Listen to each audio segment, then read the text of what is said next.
Hey, what's going on, everybody? Today we're going to be looking at this right here. And this is the S8 Pro Robin. This is their latest hi-fi dongle. Comes in this wonderful little box, which is actually, a lot of their boxes are plastic. So that said, there's some specs right there. Let's see, DSD up to 256, PCM 32-bit up to 384 kilohertz, 17 grams. It is compatible with most OSs. The dimensions on this is 58 by 23 by 11 millimeters. The DAC chip is the CS43131 times 2, so it has dual CS DAC chips. And it has a 3.5 millimeter and a 4.4 millimeter balanced output. Sampling rate indicator. 3 functionality buttons. Switching filter support. USB-C, and that's basically it. So inside the box you're going to get an adapter, you're going to get a cable. Here's the cable. You put in the part that says Hidizs in the unit, and you put the OTG part out to your device. Very shiny, very much like the other one that we did, the Martha.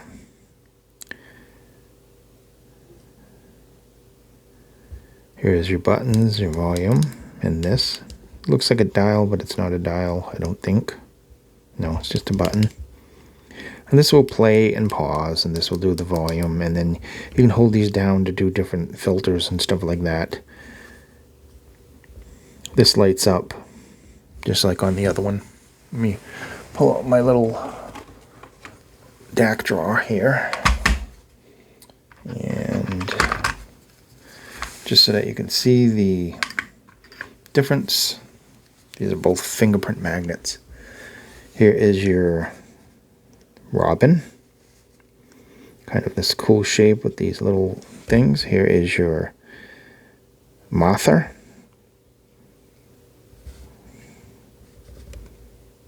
With its buttons there. Let's put these together.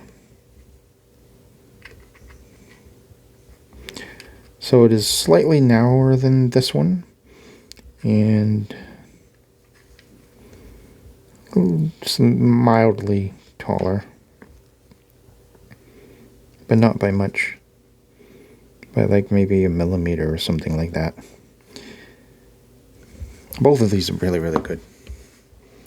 And let's put it next to the M15. Considerably smaller than the N15. It's about the size of the inside right there.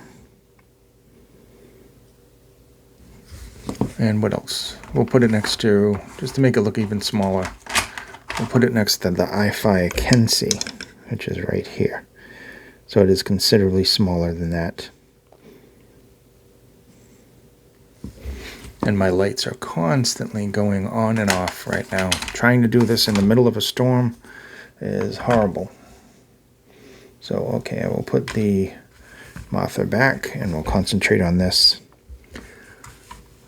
Let me see. So Cirrus Logic chip in here, dual Cirrus Logic chips. The color wise, when it changes, if you have your high pass filter, it'll be red. NOS filter green. Deem Faces filter blue. Fast and slow filter, yellow. Low latency and phase compensated filter, pink. And wideband flatness mode is white. Okay, I think we've already covered all of that stuff. The compatibility with everything. Frequency response is 20 to 45 kilohertz. Distortion is 0.0005%. SNR is 125 decibels. Separation, minus 74 decibels. Output power of this is 160 milliwatts at 32 ohms. And the balanced is 160 milliwatts at 32 ohms. What? That doesn't make any sense. Anyway, regardless, it's 160 milliwatts at 32 ohms plus 160. So I guess that's times 2.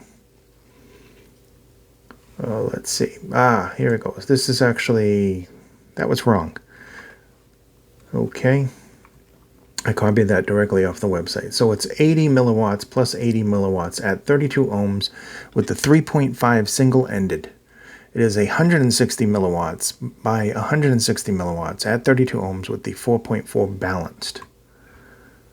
Now, sound-wise on this has some really good clarity, details, and neutrality with it. Well, with some songs I did detect like a hint of warmth. For the most part, it's very transparent and open sounding. It has excellent dynamics. It makes what was I using? The Tangzu I was using with that, and boy, did that sound really fantastic on that. It sounded nice and wide, the bass, and just overall, it performed really well. Low sound noise. Drove, most of the things easy enough. Obviously, you're not going to be putting planar magnetic headphones on this, but it did a really decent job. Put it side by side with the other newest one I have, which was the Allegro. Allegro, completely different shape. Overall, thicker, more chunkier. Both of these made very well. All of the stuff from them made excellent.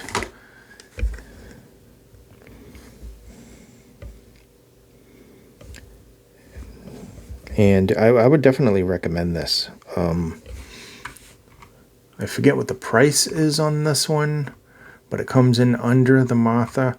And honestly, if you're looking for a good budget dongle to drive, most of your IM equipment, including planar IM, that'll do no problem. I'm just saying you don't want to, I'm not going to put my hi-fi min, Ananda's on here or something like that. But for IM wise, this should handle every IM you can throw at it. Sounded really good with the, what was I just listening to yesterday? The West Tones, the Mach 70s on this. Sounded really, really good. Love these buttons. I love that they're accented in this kind of rose gold color. Very, very nice. I like how that lights up, and it depends on what you're listening to and what filter you have on, which you can change the filter, and that'll be in the manual. It'll tell you, how long to press and what buttons to press to do that. I like that it has the dual outputs. That comes in really, really handy. My favorite two outputs, 3.5 and 4.4. For anything portable, if it was desktop, I like 4.4 and XLR. Sometimes full size. So it did a good job. So I'm going to end it here because the lights are just driving me absolutely crazy. I turn them up and they keep going down dim and going up every 10 seconds. So we're going to leave it right here, and I'm just going to say, yes, I like this a lot. This cable that it comes with and the adapter are fine. They're not the greatest cable. I always use my own anyway. I have some really nice ones that I like to use. So anyway, with that said, this has been the S8 Pro. It has a really nice dongle. It looks fantastic. Looks like it costs a lot more than it does. Made very well. It is a fingerprint magnet though, because of that glossy front and back. But other than that, excellent performance from this. Thank you so much for watching. Be safe, and I'll see you in the next video.